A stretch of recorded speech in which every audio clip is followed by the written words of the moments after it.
कुछ प्रमुख संविधान संशोधन। पहला संशोधन 1951 भारत में अभिव्यक्ति की स्वतंत्रता पर युक्तिसंगत प्रतिबंध और भूमि सुधार कानूनों की सुरक्षा को लेकर आया गया। दूसरा, सातवां संशोधन 1956 राज्यों का पुनर्गठन, राज्यों और केंद्र शासित प्रदेशों की नई व्यवस्था को लेकर आया गया। तीसरा, 10वां संशोधन 1961 गोवा, दमन और दीव को भारत में मिलाया गया।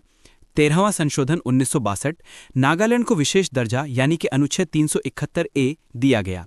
14वां संशोधन 1962 पुडुचेरी को भारत का केंद्र शासित प्रदेश बनाया गया। 26वां संशोधन 1971 राजाओं की प्रिवी पर्स यानी कि पेंशन समाप्त की गई। 31वां संशोधन 1973 लोकसभा की अधिकतम सीटें 525 से बढ़ाकर 545 की गई। 36वां संशोधन 1975 सिक्किम को भारत का पूर्ण राज्य बनाया गया। और 42वां संविधान संशोधन अधिनियम 1976 इसे लघु संविधान यानी कि मिनी कॉन्स्टिट्यूशन भी कहते हैं। इसके अंतर्गत संविधान की प्रस्तावना में समाजवादी, धर्मनिरपेक्ष और एकता और अखंडता आदि शब्द जोड़े गए। सभी नीति निर्देशक सिद्धांतों को मूल अधिकारों पर सर्वोच्चता सुनिश्चित की गई। इसी के अंतर्गत संविधान में 10 मौलिक कर्तव्यों को अनुच्छेद 51 क भाग 4 क में जोड़ा गया। इसके द्वारा वन संपदा, शिक्षा, जनसंख्या नियंत्रण आदि विषयों को राज्य सूची से समवर्ती सूची के अंतर्गत कर दिया गया। 44वां संविधान संशोधन अधिनियम 1978 इसके अंतर्गत राष्ट्रीय आपात स्थिति लागू करने के लिए आंतरिक अशांति के स्थान पर सैन्य विद्रोह का आधार रखा गया एवं आपात स्थिति संबंधी अन्य प्रावधानों में परिवर्तन लाया गया जिससे उनका दुरुपयोग न हो सके। इसके द्वारा संपत्ति के अधिकार को मौलिक अधिकारों के भाग से हटाकर विधेयक कानूनी अधिकारों की श्रेणी में रख दिया गया।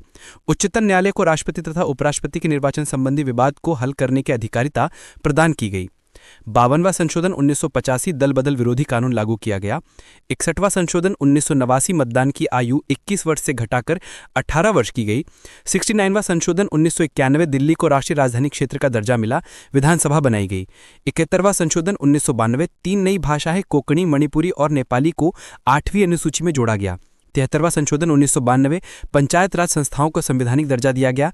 74वां संशोधन 1992 नगर पालिकाओं को संवैधानिक दर्जा दिया गया। 86वां संशोधन 2002 6 से 14 वर्ष के बच्चों को शिक्षा का अधिकार यानी कि अनुच्छेद 21A दिया गया। 91वें संशोधन 2003 मंत्रिपरिषद के सदस्यों की संख्या राज्य केंद्र में कुल सदस्यों के 15% से अधिक नहीं होगी। इसके बाद 97वें संशोधन 2011 सहकारी समितियों से संबंधित अधिकार जोड़े गए। 101वां संशोधन 2016 वस्तु एवं सेवा कर लागू किया गया। 102वां संशोधन 2018 राष्ट्रीय पिछड़ा वर्ग आयोग NCBC को संवैधानिक दर्जा दिया गया। और 103वां संशोधन 2019 आर्थिक रूप से कमजोर वर्ग के लिए 10% आरक्षण की व्यवस्था की गई थी।